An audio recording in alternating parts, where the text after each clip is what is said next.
গাজায় ইসরায়েলি আগ্রাসনের বিরুদ্ধে যেন নতুন মোড় নিয়েছে প্রতিরোধ। হামাসের সামরিক শাখা আল কাসাম ব্রিগেড এবং ইসলামিক জিহাদের সামরিক শাখা আল কুদস ব্রিগেড সম্মিলিতভাবে ইসরায়েলি ট্যাঙ্ক ও সামরিক যানের উপর একের পর এক হামলা চালিয়ে যাচ্ছে। খান ইউনিসে আল কাসামের অতর্কিত হামলা। গাজার প্রতিরোধ যোদ্ধারা যে সহজে হাল ছাড়ার পাত্র নয় তার প্রমাণ মিলল খান ইউনিসে। আল কাসাম ব্রিগেড ঘোষণা করেছে তারা দক্ষিণ গাজার খান ইউনিস এলাকায় ইসরায়েলের দুটি মেরকাভা ট্যাঙ্ক লক্ষ্য করে হামলা চালিয়েছে। ইসরায়েলের আধুনিকতম মেরকাভা ট্যাঙ্কগুলো প্রতিরোধের সামনে রীতিমতো অসহায়। হামলায় ব্যবহার করা হয়েছে শক্তিশালী ইয়াসিন 105 এবং ট্যান্ডেম চার্জ।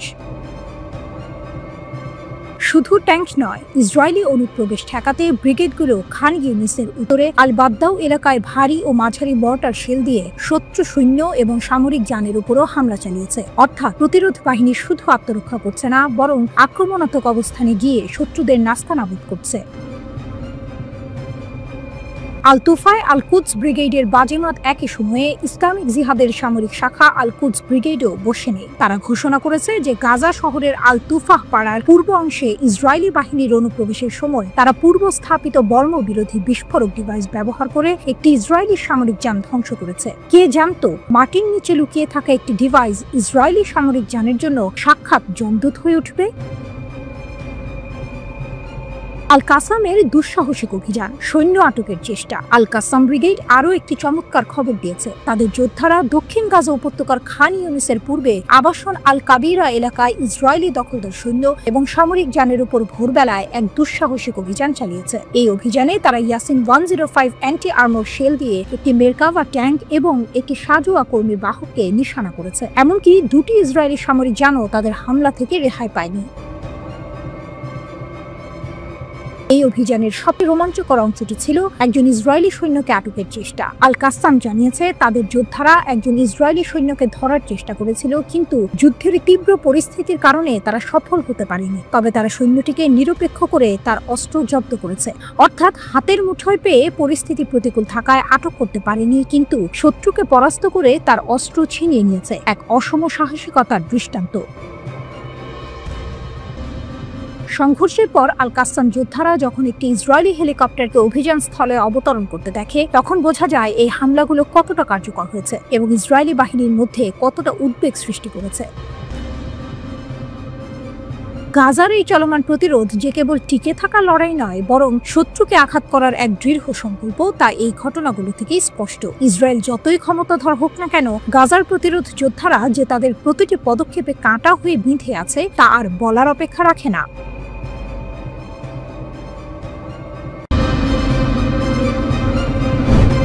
খান ইউনিসে আল কাসামের অতর্কিত হামলা, ইসরায়েলি ট্যাঙ্কে আঘাত, অস্ত্র জব্দ এবং একজন সেনাকে আটকের চেষ্টা। দক্ষিণ গাজার খান ইউনিস হঠাৎ করে রণক্ষেত্রে পরিণত হলো। আল কাসাম ব্রিগেডের যোদ্ধারা পূর্ব খান ইউনিসে ইসরায়েলি বাহিনীর উপর এক দুঃসাহসিক অভিযান চালিয়েছে, যা দখলদারদের মধ্যে ব্যাপক চাঞ্চল্য সৃষ্টি করেছে। হামলার বিবরণ, নির্ভুল লক্ষ্যবস্তু এবং সাহসিকতা।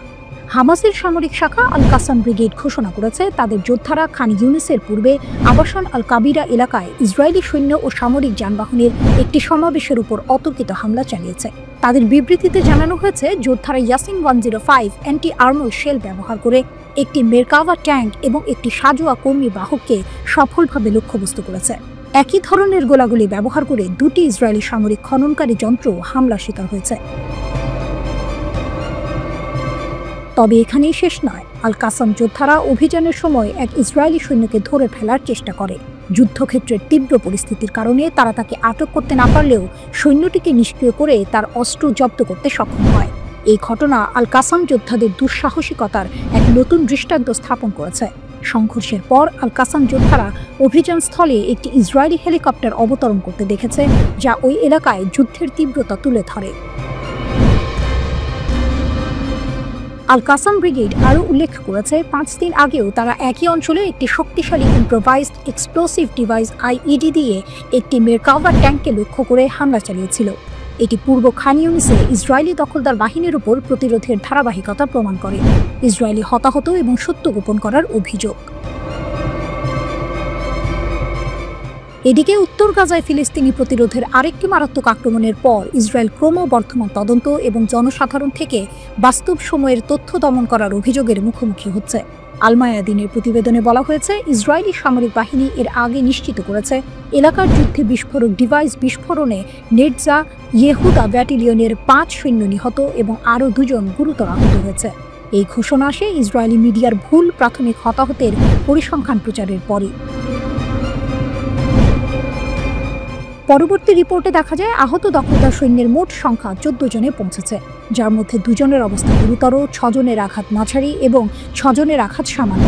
প্রাথমিক এবং আপডেট করা পরিসংখ্যানের মধ্যে এই ব্যাপক পার্থক্য সঠিক হতাহতের তথ্য গোপন করার বিষয়ে গভীর প্রশ্ন সৃষ্টি করেছে। ইসরায়েলের মিডিয়া প্ল্যাটফর্ম হাদাসত বাজমান দখলদার সেনাবাহিনীর মুখপাত্রকে ইচ্ছাকৃতভাবে হতাহতের প্রকৃত সংখ্যা গোপন করার জন্য অভিযুক্ত করেছে।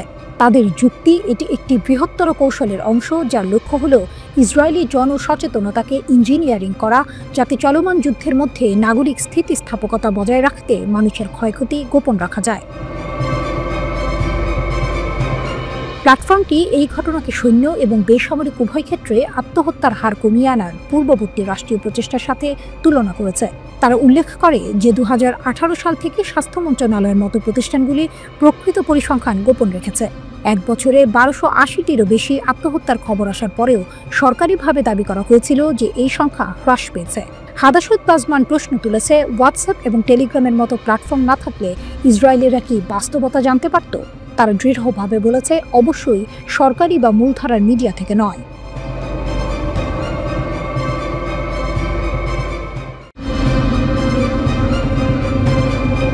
গাজা উপত্যকার উত্তরাঞ্চলে ইসরায়েলি বাহিনীর উপর হামলায় 5 জন ইসরায়েলি সেনা নিহত ও 14 জন আহত হয়েছেন। আহতদের মধ্যে 2 জনের অবস্থা গুরুতর। এই ঘটনাটি ঘটেছে বেইত হানুন শহরে, যখন ইসরায়েলি সামরিক বাহিনীর নেটজা ইয়েহুদা ব্যাটালিয়নের পদাতিক সৈন্যরা পায়ে হেঁটে অভিযান চালাচ্ছিল। হঠাৎ রাস্তার পাশে পুঁতে রাখা একটি বোমা বিস্ফোরিত হয় এবং সেনারা এর আঘাতে হতাহত হয়। ইসরায়েলি সামরিক বাহিনী জানিয়েছে, হামলার পর উদ্ধার অভিযান দীর্ঘায়িত ও জটিল হয়ে পড়ে, কারণ প্রতিরোধ যোদ্ধারা উদ্ধারকারী দলকেও লক্ষ্য করে হামলা চালায়, যা আরও হতাহতের কারণ হয়। ইসরায়েলের একজন নিরাপত্তা কর্মকর্তা বলেছেন, গাজার উত্তরের বেইত হানুন এলাকায় অভিযান চালানোর সময় ইসরায়েলি সেনাদের লক্ষ্য করে বিস্ফোরণ ঘটানো হয়। গাজা যুদ্ধের শুরু থেকেই এই এলাকা ইসরায়েলি সেনাদের অভিযানের প্রধান লক্ষ্যবস্তুগুলোর একটি ছিল। সেখানে ফিলিস্তিনি যোদ্ধাদের পুনর্গঠিত হওয়া ঠেকাতে ইসরায়েল বারবার অভিযান চালিয়ে যাচ্ছে। নাম প্রকাশ না করার শর্তে ওই কর্মকর্তা আরও বলেন, ইসরায়েলি সেনাদের লক্ষ্য করে গুলিও ছোড়া হয়েছে। হামলায় 2 সেনা গুরুতর আহত হয়েছেন বলে জানিয়েছে ইসরায়েলি সেনাবাহিনী। গাজায় ইসরায়েল তাণ্ডব শুরু করার পর এ নিয়ে এই উপত্যকায় 888 ইসরায়েলি সেনা নিহত হলেন। এই হামলার প্রশংসা করে হামাসের সামরিক শাখা আল কাসাম ব্রিগেডের মুখপাত্র আবু ওবায়দা বলেছেন, এই অভিযান দখলদার বাহিনীর উপর একটি বড় আঘাত। তিনি ইসরায়েলি বাহিনীকে সতর্ক করে বলেছেন, গাজায় তাদের উপস্থিতি তাদের জন্য আরও ক্ষতি ডেকে আনবে।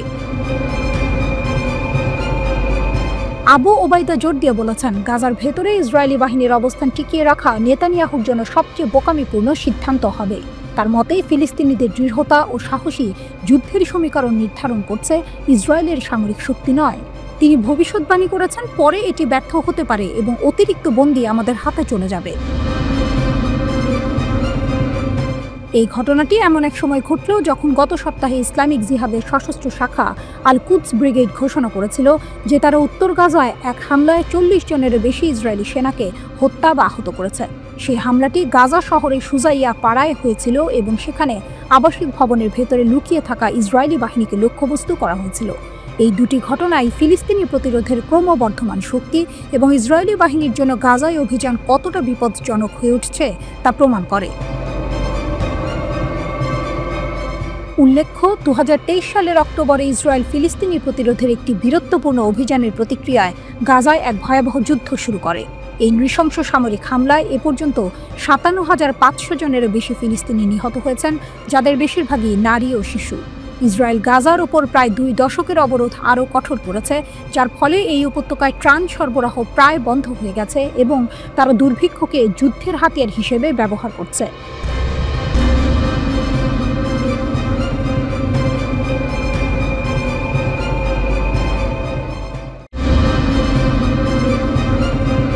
লোহিত সাগরে ইসরায়েল সংশ্লিষ্ট জাহাজ ডুবিয়ে দিল ইয়েমেনের সশস্ত্র বাহিনী, উত্তেজনা তুঙ্গে। রিপোর্ট আল মায়াদিনের। লোহিত সাগরে নতুন করে উত্তেজনা ছড়িয়েছে। ইয়েমেনের সশস্ত্র বাহিনী ঘোষণা করেছে তারা ম্যাজিক সিস্টেমের একটি ইসরায়েল সংশ্লিষ্ট জাহাজকে সফলভাবে ডুবিয়ে দিয়েছে। এটি লোহিত সাগরে ইসরায়েলি স্বার্থের ওপর ইয়েমেনের একটি বড় আঘাত।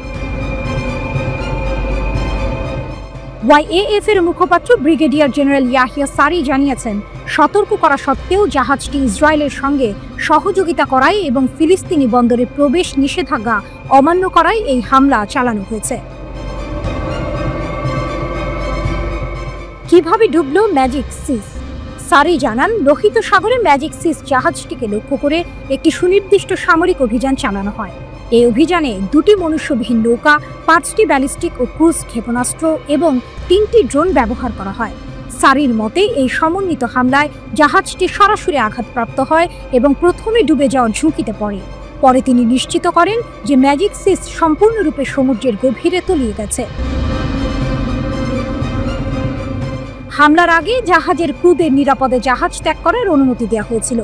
ইয়েমেনি নৌবাহিনীর বারবার সতর্কীকরণ এবং সতর্কতা জারি করার পরও জাহাজটি সেগুলো উপেক্ষা করায় এই হামলা চালানো হয়। সারি আরও জোর দিয়ে বলেন যে ম্যাজিক সিস যে কোম্পানির জাহাজ, সেই কোম্পানি ইসরায়েলের সাথে সহযোগিতা করেছে এবং অধিকৃত ফিলিস্তিনি বন্দরে প্রবেশের নিষেধাজ্ঞা লঙ্ঘন করেছে। তাই ওয়াইএএফ এই কোম্পানি পরিচালিত যে কোনো জাহাজকে আটকাতে পিছপা হবে না এবং কোম্পানিকে সম্পূর্ণ দায়িত্ব বহন করতে হবে। তাদের জাহাজ আমাদের নাগালের মধ্যে যেখানেই আসুক না কেন তাদের বৈধ লক্ষ্যবস্তু থাকবে, সারি হুঁশিয়ারি দেন।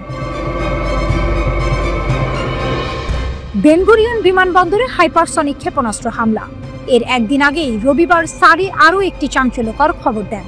তিনি জানান, ওয়াইএএফ এর রকেট বাহিনী প্যালেস্টাইন 2 হাইপারসনিক ব্যালিস্টিক ক্ষেপণাস্ত্র দিয়ে অধিকৃত ইয়াফা অঞ্চলে অবস্থিত বেন গুরিয়ন বিমানবন্দরে হামলা চালিয়েছে। সারি জানান, এই অভিযান সফলভাবে তার লক্ষ্য অর্জন করে, যার ফলে বিমান চলাচল বন্ধ হয়ে যায় এবং লক্ষ লক্ষ ইসরায়েলি বসতি স্থাপনকারী আশ্রয় কেন্দ্রে পালিয়ে যেতে বাধ্য হয়। মুখপাত্র আরও বলেন যে এই অভিযান ছিল নিপীড়িত ফিলিস্তিনি জনগণ এবং তাদের প্রতিরোধ যোদ্ধাদের সমর্থনে এবং গাজা উপত্যকায় ইসরায়েল কর্তৃক চলমান গণহত্যার প্রতিক্রিয়ায় প্রতিশোধমূলক হামলা ও ইয়েমেনের প্রতিরোধের ক্ষমতা। মাত্র কয়েক ঘন্টা পরে 7 জুলাই ভোরে ইয়েমেনের হোদেইদা শহরে কমপক্ষে 20টি ইসরায়েলি বিমান হামলা চালানো হয়। আল মায়াদিনের সংবাদদাতা জানিয়েছেন, ইয়েমেনি বিমান প্রতিরক্ষা বাহিনী আক্রমণের একটি উল্লেখযোগ্য অংশ প্রতিহত করতে সক্ষম হয়। হামলাগুলি হোদেইদা, সালিফ এবং রাস ইসা বন্দর, সেই সাথে রাস কাতিফ বিদ্যুৎ কেন্দ্র সহ গুরুত্বপূর্ণ স্থানগুলিকে লক্ষ্য করে করা হয়েছিল। ইসরায়েলি মিডিয়াও নিশ্চিত করেছে যে এই অবকাঠামোগুলোতে এর আগে 3 বার ইসরায়েলি দখলদার বাহিনী আঘাত হেনেছে। সারি বলেছেন যে ইয়েমেনি বিমান প্রতিরক্ষা বাহিনীর সদস্যরা ইয়েমেনের বিভিন্ন এলাকায় ইসরায়েলি বিমান হামলা সফলভাবে প্রতিহত করেছে এবং প্রতিহত করেছে। সুনির্দিষ্ট ও উচ্চ প্রযুক্তির হামলা। সারি ব্যাখ্যা করেছেন যে ওয়াইএএফ বেশ কয়েকটি ইসরায়েলি লক্ষ্যবস্তুতে একটি সমন্বিত ক্ষেপণাস্ত্র এবং ড্রোন হামলা চালিয়েছে, যেখানে 11টি ব্যালিস্টিক ক্ষেপণাস্ত্র এবং ড্রোন জড়িত ছিল।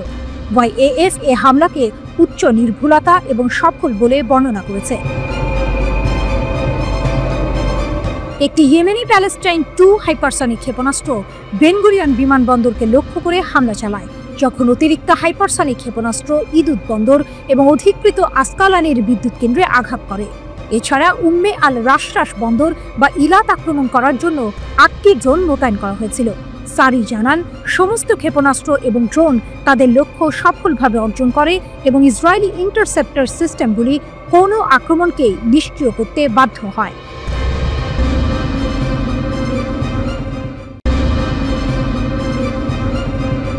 ইয়েমেনের সশস্ত্র বাহিনীর মুখপাত্র ঘোষণা করেছেন তারা ইসরায়েলের বেন গুরিয়ন বিমানবন্দরে একটি অত্যাধুনিক হাইপারসনিক ব্যালিস্টিক ক্ষেপণাস্ত্র হামলা চালিয়েছে। তাদের দাবি, এতে বিমানবন্দর সম্পূর্ণরূপে বন্ধ হয়ে গেছে এবং তেল আবিবের বাসিন্দাদের নিরাপদ স্থানে সরিয়ে নেওয়া হয়েছে। গাজায় ইসরায়েলি হামলার প্রতিশোধ হিসেবে এই পদক্ষেপ নেওয়া হয়েছে বলে ইয়েমেন জানিয়েছে। ইয়াহিয়া সারি এই ঘোষণা দেন। তিনি জানান, তেল আবিবের কাছে অবস্থিত ইসরায়েলের সবচেয়ে ব্যস্ততম বেন গুরিয়ন বিমানবন্দরকে 6 জুলাই সকালে একটি হাইপারসনিক ব্যালিস্টিক ক্ষেপণাস্ত্র দিয়ে লক্ষ্যবস্তু করা হয়। এই অভিযান পুরোপুরি সফল হয়েছে বলেও তিনি দাবি করেন। সারি আরও বলেন, যতক্ষণ ইসরায়েল গাজায় আক্রমণ চালাবে এবং অবরোধ বজায় রাখবে, ততক্ষণ ইয়েমেন ইসরায়েলি লক্ষ্যবস্তুতে হামলা চালিয়ে যাবে। একই সঙ্গে আগামী দিনে যে কোনো পরিস্থিতির জন্য ইয়েমেনের সশস্ত্র বাহিনী প্রস্তুত রয়েছে বলেও তিনি হুঁশিয়ারি দেন। গত কয়েক মাস ধরে ইয়েমেন বারবার বেন গুরিয়ন বিমানবন্দরে ক্ষেপণাস্ত্র হামলা চালিয়েছে। এর পাশাপাশি লোহিত সাগরে ইসরায়েল সংযুক্ত জাহাজের বিরুদ্ধেও নৌ অভিযান চালানো হয়েছে। ইসরায়েল এবং যুক্তরাষ্ট্রের তীব্র বিমান হামলা সত্ত্বেও ইয়েমেন গাজার সমর্থনে তাদের অভিযান অব্যাহত রয়েছে। ইসরায়েলি সামরিক বাহিনী এক সংক্ষিপ্ত বিবৃতিতে জানায়, হামলার সময় তাদের আকাশ প্রতিরক্ষা ব্যবস্থা সক্রিয় ছিল এবং তারা হামলার প্রতিরোধে কাজ করেছে। এই ঘটনার মাত্র এক সপ্তাহ আগেই ইয়েমেনি সেনাবাহিনী বেন গুরিয়ন বিমানবন্দর লক্ষ্য করে ব্যালিস্টিক ক্ষেপণাস্ত্র হামলার দায় স্বীকার করে। 1 জুলাই আল মাসিরাহ টিভিতে প্রচারিত এক টেলিভিশন বিবৃতিতে ইয়েমেনের সামরিক মুখপাত্র ব্রিগেডিয়ার জেনারেল ইয়াহিয়া সারি বলেন, তেল আবিবের বেন গুরিয়ন বিমানবন্দর লক্ষ্য করে আমরা প্যালেস্টাইন 2 নামের একটি হাইপারসনিক ব্যালিস্টিক ক্ষেপণাস্ত্র ব্যবহার করে একটি বিশেষ সামরিক অভিযান পরিচালনা করেছি। তিনি জানান, ওই হামলা সফলভাবে লক্ষ্যে পৌঁছেছিল, যার ফলে মিলিয়ন খানেক দখলদার আশ্রয়কেন্দ্রে ছুটে যায় এবং বিমানবন্দরের কার্যক্রমে বিশৃঙ্খলা সৃষ্টি হয়। অন্যদিকে লেবাননের প্রতিরোধ আন্দোলন হিজবুল্লাহর মহাসচিব শেখ নাইম কাশেম ঘোষণা করেছেন, তারা কখনোই ইসরায়েলের সঙ্গে সম্পর্ক স্বাভাবিকীকরণ মেনে নেবে না। আশুরার দিনে দেয়া এক ভাষণে তিনি বলেন, হিজবুল্লাহ লেবাননকে ইসরায়েলি আগ্রাসন থেকে রক্ষা করে যাবে। শেখ কাশেম ইসরায়েলের সঙ্গে সম্পর্ক স্বাভাবিক করার পরিকল্পনাকে আঞ্চলিক জাতিগুলির মর্যাদার প্রতি অপমান বলে অভিহিত করেন। তিনি জোর দিয়ে বলেন, দখলদারিত্ব অব্যাহত থাকলে প্রকৃত শান্তি অসম্ভব, তাই হিজবুল্লাহ এই প্রক্রিয়ার অংশ হবে না। আমরা লেবাননকে রক্ষা করে শত্রুর মোকাবিলা করি এবং এই প্রতিরক্ষা অব্যাহত থাকবে, এমনকি যদি পুরো বিশ্ব আমাদের বিরুদ্ধে দাঁড়ায়। মুক্তি একটি কর্তব্য, যত সময়ই লাগুক না কেন, তিনি বলেন। গত বছরের নভেম্বরে ইসরায়েলের সঙ্গে যে যুদ্ধবিরতি কার্যকর হয়েছিল, ইসরায়েল বারবার তা লঙ্ঘন করেছে বলেও শেখ কাশেম অভিযোগ করেন। তিনি বলেন, আমাদের ভয় দেখিয়ে আত্মসমর্পণ করানো যাবে না। যতক্ষণ শত্রুর আক্রমণ অব্যাহত থাকবে, ততক্ষণ আমাদের অবস্থান নরম করতে বা নিরস্ত্র করতে দাবি করার অধিকার কারো নেই। যুদ্ধবিরতির প্রথম ধাপ হিসেবে আগ্রাসন বন্ধ থাকতে হবে বলেও তিনি উল্লেখ করেন। প্রথম ধাপ বাস্তবায়িত হলে হিজবুল্লাহ আলোচনার জন্য প্রস্তুত থাকবে। শেখ কাশেম পশ্চিম এশিয়া অঞ্চলে ইরানের ভূমিকার প্রশংসা করেন এবং বলেন, ইসলামী বিপ্লবের নেতা আয়াতুল্লাহ আলী খামেনির সমর্থন প্রতিরোধ অক্ষের জন্য প্রধান স্তম্ভ।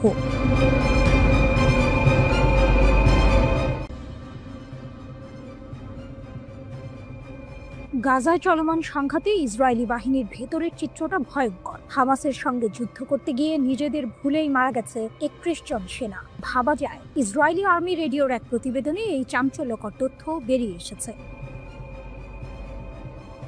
প্রতিবেদনে জানা গেছে, 2023 সালের অক্টোবরে গাজায় স্থল অভিযান শুরুর পর থেকে এ পর্যন্ত 440 জন ইসরায়েলি সেনা নিহত হয়েছে। এর মধ্যে 72 জন মারা গেছেন অভিযান পরিচালনা সংক্রান্ত দুর্ঘটনায়, যা মোট মৃত্যুর প্রায় 16%।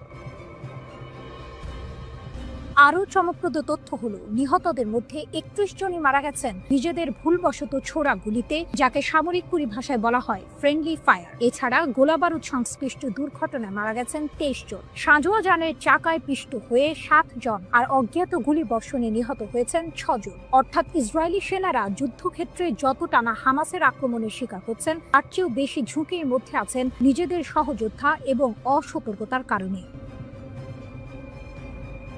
যুদ্ধবিরতি ভেঙে যাওয়ার পর গত 18 মার্চ ইসরায়েল যখন গাজায় সামরিক অভিযান আবার শুরু করে, তখন থেকে এখন পর্যন্ত 32 জন ইসরায়েলি সেনা নিহত হয়েছেন। এর মধ্যে 2 জন মারা গেছেন অভিযান পরিচালনা সংশ্লিষ্ট দুর্ঘটনায়। ইসরায়েলি সামরিক তথ্য অনুসারে 2023 সালের 7 অক্টোবর যুদ্ধ শুরু হওয়ার পর থেকে 882 জন সৈন্য নিহত এবং 6032 জন আহত হয়েছে। গাজা উপত্যকায় হামাস ও তার মিত্র গোষ্ঠীর গুলিতে প্রাণ হারান 2 ইসরায়েলি সেনা। এরা হলেন সার্জেন্ট আসাফ জামির এবং সার্জেন্ট ইয়ার ইলিয়াহু। আসাফ জামিরের বাড়ি ইসরায়েলের দিমোনা শহরে। তিনি ইসরায়েলি সেনাবাহিনীর 53তম আর্মোর ব্যাটালিয়নের সৈনিক ছিলেন। 4 জুলাই দক্ষিণ গাজায় ইসরায়েলি বাহিনীর অভিযান চলাকালে ট্যাঙ্ক বিস্ফোরণে নিহত হন আসাফ। তার সঙ্গে আরও 2 সেনা আহত হয়েছে। আর ইয়াই ইলিয়াহুর বাড়ি ইসরায়েলের এজের শহরে। তিনি ইসরায়েলি সেনাবাহিনীর গাজা ডিভিশনের নর্দার্ন ব্রিগেডের একজন কমব্যাট ইঞ্জিনিয়ারিং সৈনিক ছিলেন। রকেটের আঘাতে ভারী সাঁজোয়া যান বিস্ফোরণে নিহত হয়েছেন তিনি। আন্তর্জাতিক অঙ্গন থেকে বারবার যুদ্ধবিরতির আহ্বান জানানো হলেও ইসরায়েল গাজায় তাদের বর্বরতা অব্যাহত রেখেছে। গাজার স্বাস্থ্য কর্তৃপক্ষের তথ্যানুযায়ী এই যুদ্ধে 57,000-এর বেশি ফিলিস্তিনি নিহত হয়েছেন, যাদের অধিকাংশই নারী ও শিশু। আন্তর্জাতিক অপরাধ আদালত আইসিসি ইসরায়েলের প্রধানমন্ত্রী বেনিয়ামিন নেতানিয়াহুর বিরুদ্ধে গ্রেপ্তারি পরোয়ানা জারি করেছে এবং আন্তর্জাতিক বিচার আদালতে তার বিরুদ্ধে গণহত্যার মামলা চলছে। যে 251 জন জিম্মিকে হামাসের যোদ্ধারা ধরে নিয়ে গিয়েছিল তাদের মধ্যে অন্তত 35 জন এখনো জীবিত আছেন বলে ধারণা করা হচ্ছে। সামরিক অভিযানের মাধ্যমে তাদের উদ্ধার করার ঘোষণা দিয়েছে আইডিএফ।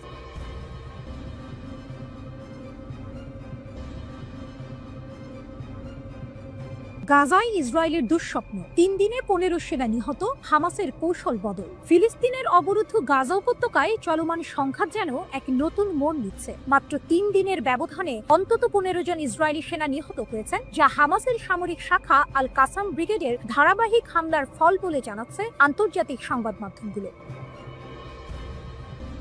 চলতি বছরের মার্চে গাজায় নতুন করে অভিযান শুরুর পর এত অল্প সময়ে এত বেশি সেনার প্রাণহানির প্রথম ঘটনা, যা ইসরায়েলি বাহিনীর জন্য এক গুরুতর মনস্তাত্ত্বিক ও কৌশলগত ধাক্কা। কাতার ভিত্তিক সংবাদ মাধ্যম আল জাজিরার প্রতিবেদন অনুযায়ী উত্তর গাজার তুফা এলাকায় ইসরায়েলি বাহিনীর একটি সাঁজোয়া যান লক্ষ্য করে বিস্ফোরক রকেট হামলা চালায় আল কাসাম ব্রিগেড। এই হামলা ছিল এতটাই সুপরিকল্পিত ও নিখুঁত যে গাড়িতে থাকা 17 জন সেনার মধ্যে 7 জন ঘটনাস্থলেই নিহত হন এবং বাকিরা গুরুতর আহত হন। এ যেন ইসরায়েলি সামরিক শক্তির ওপর এক স্পষ্ট চ্যালেঞ্জ। এর একদিন আগে 26 জুন গাজা সিটির কেন্দ্রীয় এলাকায় আল কাসাম ব্রিগেডের গুলিতে আরও এক ইসরায়েলি সেনা নিহত হন। একই দিনে বিস্ফোরক রকেট দিয়ে ধ্বংস করে দেওয়া হয় ইসরায়েলি বাহিনীর 2টি মেরকাভা ট্যাঙ্ক, একটি সাঁজোয়া যান এবং একটি বুলডোজার। ইসরায়েলের অত্যাধুনিক সামরিক সরঞ্জামের ওপর এই আঘাত হামাসের যুদ্ধ সক্ষমতাকে নতুন করে প্রমাণ করে। 25 জুন ইসরায়েলি সেনাবাহিনী আইডিএফ জানায় গাজায় সামরিক অভিযান পরিচালনার সময় তাদের 7 সদস্য নিহত হয়েছেন। টাইমস অফ ইসরায়েল জানিয়েছে গাজার খান ইউনিসে সামরিক অভিযান পরিচালনার সময় আইডিএফ এর কমব্যাট ইঞ্জিনিয়ারিং কর্পস দলের ওই 7 সদস্য বিস্ফোরণে নিহত হন। 25 জুন স্থানীয় সময় সন্ধ্যা 6:30টার দিকে ওই ঘটনা ঘটে। আইডিএফ এর একটি পুমা সাঁজোয়া যান কমব্যাট ইঞ্জিনিয়ারিং কর্পসের 605তম ব্যাটালিয়নের 7 সেনাকে বহন করে নিয়ে যাচ্ছিল। ওই সাঁজোয়া যানটি বিস্ফোরিত হলে সেনারা নিহত হন। প্রাথমিক তদন্তে জানা গেছে এক অজ্ঞাত হামাস সদস্য ওই সাঁজোয়া যানে আগে থেকে বোমা পেতে রেখেছিল। দমকল বাহিনী ও সেনাবাহিনীর সদস্যদের যৌথ অভিযানে আগুন নেভানো হয়। একটি D9 বুলডোজার ব্যবহার করে সাঁজোয়া যানটিকে বালু দিয়ে ঢেকে গাজা থেকে বের করে ইসরায়েলি ভূখণ্ডে নিয়ে আসা হয়। হামাসের হাতে থাকা 251 জিম্মির মধ্যে এখনো প্রায় 35 জন জীবিত বলে ধারণা করা হচ্ছে। তাদের উদ্ধারে নতুন করে অভিযান জোরদার করছে ইসরায়েল। তবে সংঘর্ষ বাড়ায় জিম্মিদের জীবন আরো বিপন্ন হয়ে উঠছে বলে আশঙ্কা করছেন পর্যবেক্ষকরা। জাতিসংঘ সহ বিভিন্ন মানবাধিকার সংস্থা ইসরায়েলের অভিযানের বিরুদ্ধে একাধিকবার বক্তব্য দিয়েছে। আন্তর্জাতিক বিচার আদালত ইতিমধ্যে ইসরায়েলের বিরুদ্ধে গণহত্যার অভিযোগে মামলা দায়ের করা হয়েছে। যুদ্ধ থামাতে যুক্তরাষ্ট্র, মিশর ও কাতার মধ্যস্থতার চেষ্টা চালিয়ে গেলেও এখন পর্যন্ত কোনো পক্ষ কার্যকর সমঝোতায় পৌঁছায়নি। ইরানের সঙ্গে যুদ্ধবিরতিতে রাজি হলেও এখনো গাজায় ফিলিস্তিনি সশস্ত্র সংগঠন হামাসের বিরুদ্ধে লড়ছে ইসরায়েলি সেনা। ওই যুদ্ধেও দেশটি উল্লেখযোগ্য সংখ্যক সেনা হারিয়েছে।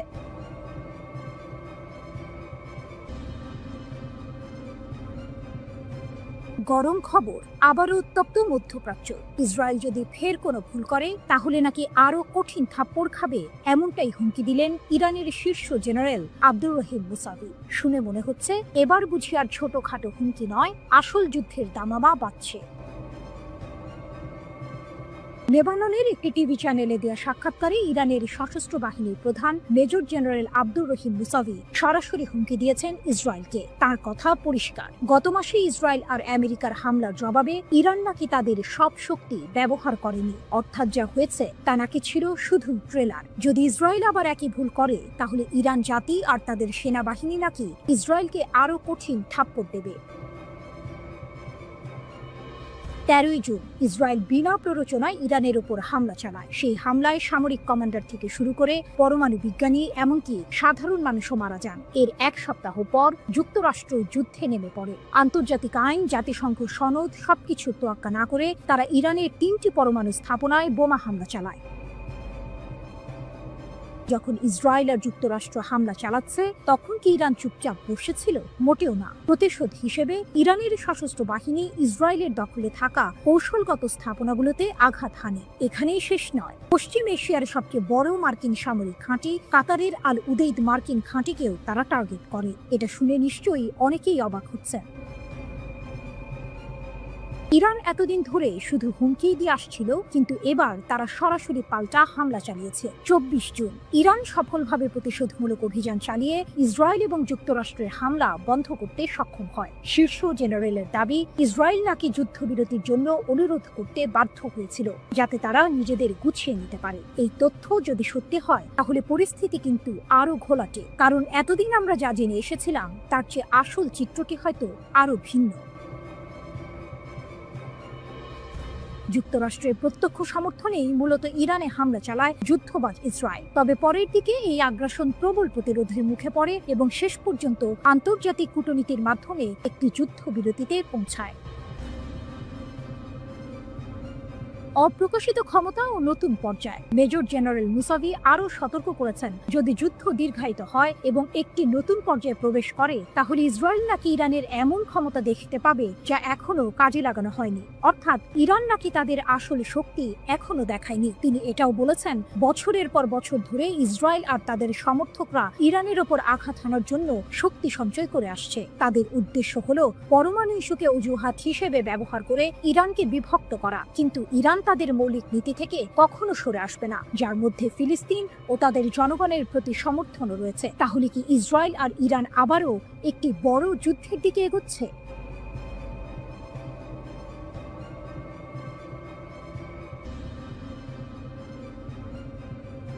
ইউক্রেনের আকাশে হঠাৎ দেখা গেল এক নতুন যুদ্ধ, রাশিয়ার শাহেদ 136 ড্রোন, যা এখন কৃত্রিম বুদ্ধিমত্তা চালিত, কম খরচের এবং মডুলার ডিজাইনের মাধ্যমে যুদ্ধের চেহারাটাই বদলে দিচ্ছে।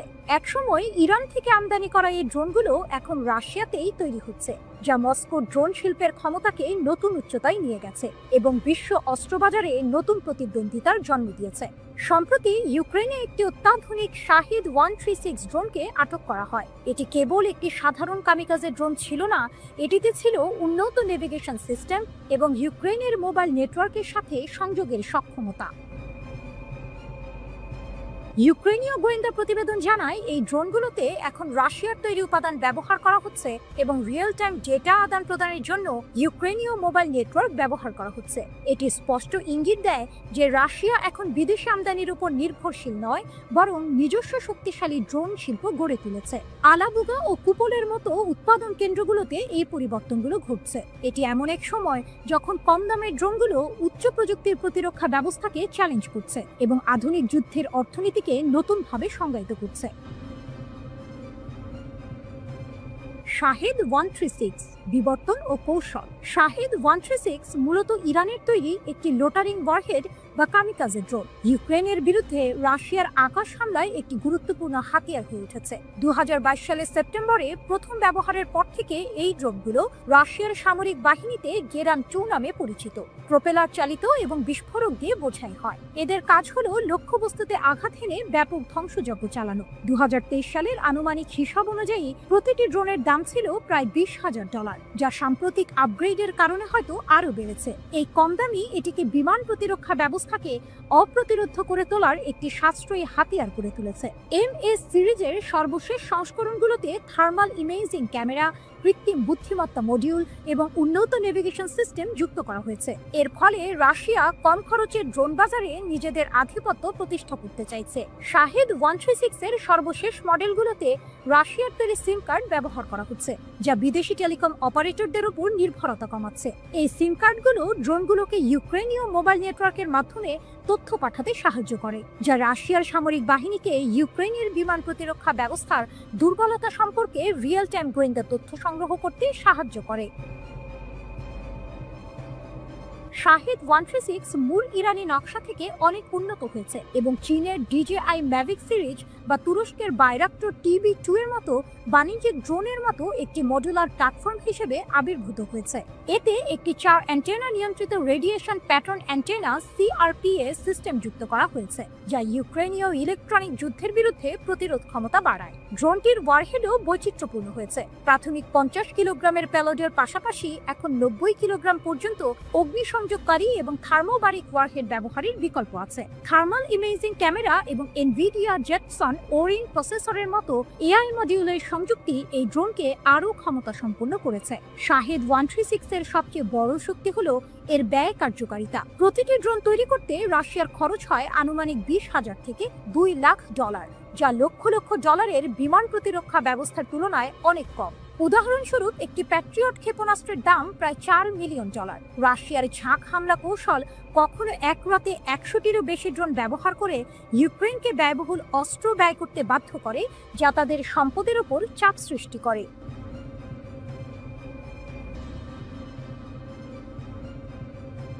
সম্প্রতি ইরান ইরাক সীমান্তের কাছে ঘটল এক চাঞ্চল্যকর ঘটনা। ইরানের নতুন এবং অত্যাধুনিক মাজিদ বিমান প্রতিরক্ষা ব্যবস্থা ব্যবহার করে একটি ইসরায়েলি IAI হেরন ড্রোন ভূপাতিত করা হয়েছে। এই ঘটনা ইরান ও ইসরায়েলের মধ্যে চলমান প্রক্সি যুদ্ধের এক গুরুত্বপূর্ণ মোড়, যা তেহরানের সামরিক প্রযুক্তিতে অভাবনীয় অগ্রগতির ইঙ্গিত দিচ্ছে। রিপোর্ট বুলগেরিয়ান মিলিটারির। এক দশকের গোপন যুদ্ধ। ইসরায়েল ও ইরানের মধ্যে দশক ধরে এক গোপন যুদ্ধ চলে আসছে, যেখানে উভয় দেশ একে অপরের সামরিক ও পারমাণবিক স্থাপনাগুলোতে নজরদারি এবং হামলা চালিয়ে আসছে। এই লড়াইয়ে ইসরায়েল হেরনের মতো ড্রোনগুলোর উপর অনেক বেশি নির্ভরশীল, যা নজরদারি ও হামলার জন্য ব্যবহৃত হয়। অন্যদিকে ইরান তার আকাশসীমা রক্ষার জন্য বিমান প্রতিরক্ষায় ব্যাপক বিনিয়োগ করেছে। এই উত্তেজনাপূর্ণ আঞ্চলিক সংঘাতের মধ্যে মাজিদ ব্যবস্থার মাধ্যমে হেরন ড্রোন ভূপাতিত করাটা ইরানের জন্য এক বিরাট সাফল্য। এটি আন্তর্জাতিক নিষেধাজ্ঞা সত্ত্বেও ইরানের প্রতিরক্ষা শিল্পের সক্ষমতা প্রমাণ করে এবং ইঙ্গিত দেয় যে ইরান এখন অত্যাধুনিক বিমান হুমকি মোকাবিলায় আরও পারদর্শী হয়ে উঠেছে। এই ঘটনা বৃহত্তর ভূ রাজনৈতিক গতিশীলতাকেও প্রতিফলিত করে, কারণ এই অস্থির অঞ্চলে উভয় দেশই নিজেদের প্রভাব বিস্তারের জন্য প্রতিযোগিতা করছে। মাজিদ ইরানের নতুন প্রতিরক্ষা শক্তি আরাস কৌশলগত যানে স্থাপিত ইরানের মাজিদ বিমান প্রতিরক্ষা ব্যবস্থা দেশটির নিম্ন এবং মাঝারি উচ্চতার আকাশ হুমকি মোকাবিলায় সক্ষমতা বাড়িয়েছে। এই ব্যবস্থায় AD-08 ক্ষেপণাস্ত্র ব্যবহার করা হয়, যার পাল্লা প্রায় 8 থেকে 10 কিলোমিটার। নির্ভুল লক্ষ্যবস্তুর জন্য এটি ইলেকট্রো অপটিক্যাল এবং রাডার নির্দেশনার এক অসাধারণ সমন্বয় ব্যবহার করে। 2019 সালে মার্কিন গ্লোবাল হককে ভূপাতিত করে সেভন ভোদ্দাদ ব্যাপক পরিচিতি লাভ করেছিল, কিন্তু মাজিদ সিস্টেম গতিশীলতা এবং দ্রুত স্থাপনার উপর জোর দেয়। মাজিদ অপারেটররা ড্রোন এবং কম উচ্চতায় উড়ন্ত বিমান থেকে গুরুত্বপূর্ণ অবকাঠামো বা মোবাইল সামরিক ইউনিটগুলোকে দ্রুত রক্ষা করতে পারে। নিষেধাজ্ঞার কারণে সীমাবদ্ধতা থাকা সত্ত্বেও ইরানের প্রতিরক্ষা শিল্প দেশীয়ভাবে উন্নত উপাদানগুলির উপর নির্ভর করে নিজেদের প্রকৌশলগত স্থিতিস্থাপকতা প্রদর্শন করেছে। মাজিদের কম্প্যাক্ট ডিজাইন এটিকে ইরানের স্তরযুক্ত বিমান প্রতিরক্ষা নেটওয়ার্কের সাথে সহজেই একীভূত হতে সাহায্য করে, যা দীর্ঘপাল্লার সিস্টেমগুলোর পরিপূরক হিসেবে কাজ করে। 6 কিলোমিটার পর্যন্ত উচ্চতায় লক্ষ্যবস্তুতে আঘাত করার ক্ষমতা এটিকে হেরনের মতো মাঝারি উচ্চতার দীর্ঘ সহনশীল ড্রোনগুলোর বিরুদ্ধে বিশেষভাবে কার্যকর করে তোলে। তবে উন্নত বিদেশি প্রযুক্তি ব্যবহারের সীমাবদ্ধতা আরও পরিশীলিত হুমকির বিরুদ্ধে এর কার্যকারিতা কমিয়ে দিতে পারে। তবুও মাজিদ আঞ্চলিক সংঘাতে UAV এর ক্রমবর্ধমান প্রসারকে মোকাবিলা করে বিমান প্রতিরক্ষায় স্বয়ংসম্পূর্ণতার জন্য ইরানের অনুসন্ধানে একটি গুরুত্বপূর্ণ পদক্ষেপ। হেরনের বিরুদ্ধে এর সফল ব্যবহার সরকার এর ব্যবহারিক নির্ভরযোগ্যতা নির্দেশ করে, যদিও এর পূর্ণ ক্ষমতা এখনো পর্যালোচনার অধীনে। IAI heron. ইসরায়েলের গোয়েন্দা বাহু ইসরায়েলের আইএআই হেরন, যা মাটার্স 1 নামেও পরিচিত, দেশটির অনুসন্ধান এবং আক্রমণ ক্ষমতার ভিত্তিপ্রস্তর হিসেবে কাজ করে। এই ড্রোন প্রায় 30,000 ফুট উচ্চতায় 45 ঘন্টা পর্যন্ত আকাশে ভেসে থাকতে পারে। উন্নত electro optical sensor, synthetic aperture radar এবং যোগাযোগ রিলে দিয়ে সজ্জিত এই ড্রোন বিশাল দূরত্বে রিয়েল টাইম গোয়েন্দা তথ্য সংগ্রহ করে। ইরানের প্রেক্ষাপটে আইডিএফ প্রায়শই সামরিক এবং পারমাণবিক স্থাপনা পর্যবেক্ষণের জন্য হেরন মোতায়েন করে, যা কৌশলগত সিদ্ধান্ত গ্রহণের জন্য গুরুত্বপূর্ণ তথ্য সংগ্রহ করে। আইডিএফ মুখপাত্র নিশ্চিত করেছেন যে 298 নম্বর ড্রোনের ক্ষতি একটি ধাক্কা, কিন্তু এটি কোনো গুরুতর আঘাত নয়।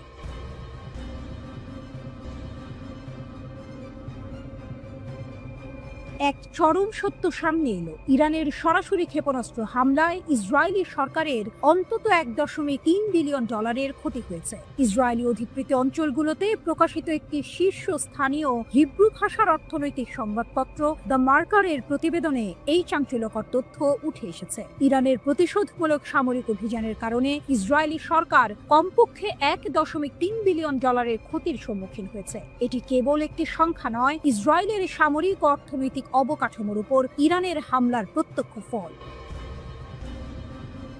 প্রতিবেদনে অনুমান করা হয়েছে যে ইরানের ক্ষেপণাস্ত্র হামলার ফলে ইসরায়েলের প্রত্যক্ষ ক্ষতি 5 বিলিয়ন শেকেল ছাড়িয়ে গেছে। এই বিশাল অঙ্কের ক্ষতি হয়েছে ইরানের বিরুদ্ধে যুদ্ধ পরিচালনার জন্য ইসরায়েলের ব্যয়, যার মধ্যে রয়েছে ইরানের ছোড়া বিশাল ক্ষেপণাস্ত্র এবং ড্রোনের বিরুদ্ধে প্রতিরক্ষা প্রচেষ্টা। অর্থাৎ প্রতিরোধের জন্য খরচ করতে গিয়েও ইসরায়েলের পকেট থেকে বেরিয়ে গেছে বিলিয়ন ডলার। তুলনামূলকভাবে 2023 সালের অক্টোবরে শুরু হওয়া গাজা যুদ্ধে ইসরায়েল মোট 2.5 বিলিয়ন শেকেল বা প্রায় $0.65 বিলিয়ন সরাসরি ক্ষতির সম্মুখীন হয়েছিল। এই নতুন পরিসংখ্যান ইসরায়েলের অর্থনৈতিক ক্ষতির সর্বশেষ প্রমাণ। 13 জুন ইসরায়েল ইরানের ওপর আক্রমণ শুরু করেছিল। এই হামলায় ইরানের শীর্ষ সামরিক কমান্ডার এবং পারমাণবিক বিজ্ঞানীরা নিহত হন। শুধু তাই নয়, নারী ও শিশু সহ বেশ কয়েকজন সাধারণ বেসামরিক নাগরিকও এই হামলার শিকার হন। এটি ছিল ইসরায়েলের একতরফা এবং বিনা উস্কানিতে চালানো আগ্রাসন, যা আন্তর্জাতিক আইন এবং মানবাধিকারের চরম লঙ্ঘন। তাই ইরান বসে থাকেনি। ইসরায়েলি হামলার কয়েক ঘন্টার মধ্যেই ইরান ইসরায়েলি রাজধানী তেল আবিবে ক্ষেপণাস্ত্র হামলা চালিয়ে পাল্টা জবাব দেয়। এরপর থেকে ইসরায়েলি সরকারের উপর হামলা অব্যাহত রয়েছে, যার ফলে ইসরায়েলের সামরিক ও অর্থনৈতিক অবকাঠামোর ব্যাপক ক্ষতি হয়েছে। প্রতিবেদনে আরও দেখা গেছে যে ইরানি ক্ষেপণাস্ত্র হামলা ইসরায়েলি অধিকৃত অঞ্চলে জ্বালানি ও জ্বালানি সরবরাহে বড় ধরনের ব্যাঘাত ঘটিয়েছে। তেল আবিবে ইরানের প্রধান স্টক মার্কেট ভবনে ইরানি ক্ষেপণাস্ত্র আঘাত হানার পর ইসরায়েল তাদের মূলধন বাজারেও বড় ধরনের ক্ষতির সম্মুখীন হয়েছে। স্টক মার্কেটে এই আঘাত সরাসরি ইসরায়েলের অর্থনীতির হৃৎপিণ্ডে আঘাত হানার শামিল। ইসরায়েলি অর্থনীতিবিদরা ইতোমধ্যেই সতর্কবাণী উচ্চারণ করেছেন। তাদের মতে ইরানের সাথে অব্যাহত যুদ্ধ ইসরায়েলকে সম্পূর্ণ অর্থনৈতিক পতনের দ্বারপ্রান্তে ঠেলে দিতে পারে। এই সংঘর্ষ যদি দীর্ঘায়িত হয়, তাহলে ইসরায়েলের অর্থনীতি বড় ধরনের সংকটে পড়তে পারে, যা কেবল স্থানীয় নয়, আঞ্চলিক এবং বৈশ্বিক অর্থনীতিতেও প্রভাব ফেলবে। এদিকে ইরানে মোহাম্মদ আমিন মাহদাভি শায়েস্তে নামের এক ব্যক্তির মৃত্যুদণ্ড কার্যকর করা হয়েছে। ইসরায়েলের গোয়েন্দা সংস্থা মোসাদের সঙ্গে সংশ্লিষ্টতা থাকার দায়ে তাকে ফাঁসিতে ঝোলানো হয়েছে। ইরানের আধা সরকারি বার্তা সংস্থা তাসনিম ও ফার্সের প্রতিবেদন সূত্রে এমন তথ্য জানা গেছে। খবর আল জাজিরার। তাসনিমের প্রতিবেদনে বলা হয়, মোসাদের সঙ্গে যুক্ত একটি সাইবার দলের প্রধান ছিলেন শায়েস্তে। তাকে 2023 সালের শেষ দিকে গ্রেপ্তার করা হয়। 13 জুন থেকে ইরানে হামলা শুরু করে ইসরায়েল। এরপর থেকে এখন পর্যন্ত ইসরায়েলে গুপ্তচর বৃত্তির দায়ে 3 জন ব্যক্তির মৃত্যুদণ্ড কার্যকর করেছে ইরানি কর্তৃপক্ষ। এর মধ্যে 16 জুন প্রথম জনকে এবং 22 জুন দ্বিতীয় জনের ফাঁসি কার্যকর করা হয়।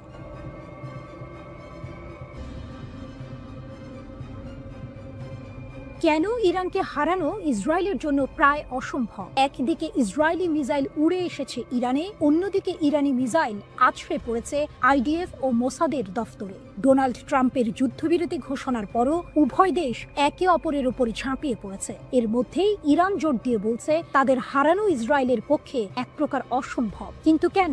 বিশেষজ্ঞরা এমন 7টি কারণ উল্লেখ করেছেন যার জন্য ইরানকে পরাজিত করা ইসরায়েলের পক্ষে খুবই কঠিন। হরমুজ প্রণালী। দক্ষিণ ইরানের সীমান্ত ঘেঁষা হরমুজ প্রণালী বিশ্বের অন্যতম গুরুত্বপূর্ণ জলপথ। মাত্র 33 কিলোমিটার চওড়া এই পথ দিয়েই বিশ্বের প্রায় 20% তেল পরিবহন হয়। এর গুরুত্ব এতটাই যে বিশ্লেষকরা এটিকে পৃথিবীর রক্তনালী বলে থাকেন। এই প্রণালীর আশপাশের 7টি দ্বীপ ইরানের নিয়ন্ত্রণে, যা তাদের এক অনন্য ভূ রাজনৈতিক শক্তি এনে দিয়েছে। ইরান ইতোমধ্যে এই জলপথ বন্ধ করে দেওয়ার হুমকি দিয়েছে, যা পশ্চিমা দেশগুলোকে রীতিমতো আতঙ্কিত করে তুলেছে। এই প্রণালী বন্ধ হলে বৈশ্বিক অর্থনীতিতে ভয়াবহ প্রভাব পড়বে, যা ইরানকে একটি শক্তিশালী দর কষাকষির ক্ষমতা এনে দিয়েছে।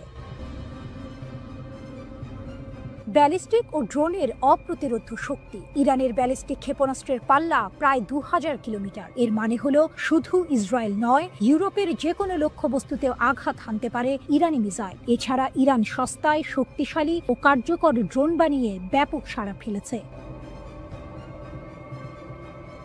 প্রকৃতি ইরানের দুর্গ। পাহাড় ও মরুভূমি, প্রাকৃতিক বৈচিত্র্যে ভরপুর ইরান যেন নিজেই এক দুর্ভেদ্য দুর্গ। পশ্চিম ও দক্ষিণ সীমান্ত জুড়ে জাগ্রস পর্বতমালা দেশটিকে রক্ষা করে চলেছে। এই পাহাড় এতটাই দুর্গম যে ওই দিক থেকে হামলা প্রায় অসম্ভব। উত্তরেও রয়েছে প্রতিরক্ষামূলক আলবর্জ পর্বতমালা। অন্যদিকে ইরানের রয়েছে মূল্যবান খনিজ সম্পদ, যেমন ইউরেনিয়াম, সোনা, রূপা আর দস্তা। পাহাড় পেরিয়ে কেউ ইরানে ঢুকতে পারলেও সামনে পড়বে লুত মরুভূমি, যা পৃথিবীর অন্যতম ভয়ানক গরম জায়গা। তাই এই অঞ্চল দিয়ে সৈন্য ও রসদ পাঠানো কার্যত অসম্ভব। প্রকৃতি নিজেই ইরানের সবচেয়ে শক্তিশালী প্রতিরক্ষা ব্যূহ। বিশ্বস্ত মিত্রদের সমর্থন। ইরানের সঙ্গে রাশিয়া ও চীনের সম্পর্ক বেশ ভালো। রুশ গোয়েন্দা বাহিনী ইরানকে অনেকটাই সাহায্য দেয়, যা তাদের সামরিক সক্ষমতাকে আরও বাড়িয়ে তোলে। সম্প্রতি চীনও এই বিষয়ে মুখ খুলেছে, যা ইরানের আন্তর্জাতিক অবস্থানকে আরও শক্তিশালী করেছে। তেলের অফুরন্ত ভান্ডার। বিশ্বে মোট উৎপাদিত তেলের একটি বড় অংশ ইরান উৎপাদন করে। ইরানের তেল ও প্রাকৃতিক গ্যাস মজুদের পরিমাণ যথাক্রমে বিশ্বের মোট রিজার্ভের 10 ও 15%। এই বিশাল মজুদ তাদের অর্থনৈতিক ও রাজনৈতিকভাবে অন্য অনেক দেশের থেকে এগিয়ে রেখেছে। এটি তাদের উপর চাপ সৃষ্টি করা কঠিন করে তোলে, কারণ বিশ্বের জ্বালানি বাজারে ইরানের একটি গুরুত্বপূর্ণ ভূমিকা রয়েছে। ছায়া যুদ্ধের শক্তিশালী জাল। ইরানের একটি বড় শক্তি হলো তার প্রক্সি জাল। ফিলিস্তিনে হামাস, লেবাননে হিজবুল্লাহ, সিরিয়ার প্রতিরোধ গোষ্ঠী, ইরাকের প্রতিরোধ গোষ্ঠী এবং ইয়েমেনের হুথি বিদ্রোহীদের সমর্থন দিয়ে থাকে ইরান। এই নেটওয়ার্কের উপর নির্ভর করে ইরান ইসরায়েলের মতো দেশের উপর চাপ বাড়াতে পারে। এটি ইরানকে সরাসরি যুদ্ধে না জড়িয়েও বিভিন্ন অঞ্চলে প্রভাব বিস্তারের সুযোগ দেয়, যা তাদের সামরিক কৌশলের একটি গুরুত্বপূর্ণ অংশ। 3 মহাদেশের সংযোগস্থলে কৌশলগত অবস্থান। ইউরোপ, এশিয়া এবং আফ্রিকা, এই 3টি মহাদেশের সংযোগস্থলে ইরানের অবস্থান। দেশটি রয়েছে 3টি গুরুত্বপূর্ণ জলসীমা। উত্তরে কাস্পিয়ান সাগর এবং দক্ষিণে পারস্য উপসাগর ও ওমান উপসাগর। গত 500 বছর ধরে একই সীমান্ত নিয়ে টিকে রয়েছে দেশটি। পৃথিবীর এমন কোনো শক্তি নেই যারা ইরানকে দখল করতে চায়নি, কিন্তু বারবারই ব্যর্থ হয়েছে এই ভৌগোলিক অবস্থানের জন্য। এই কৌশলগত অবস্থান ইরানকে এক অজেয় শক্তি হিসেবে প্রতিষ্ঠিত করেছে।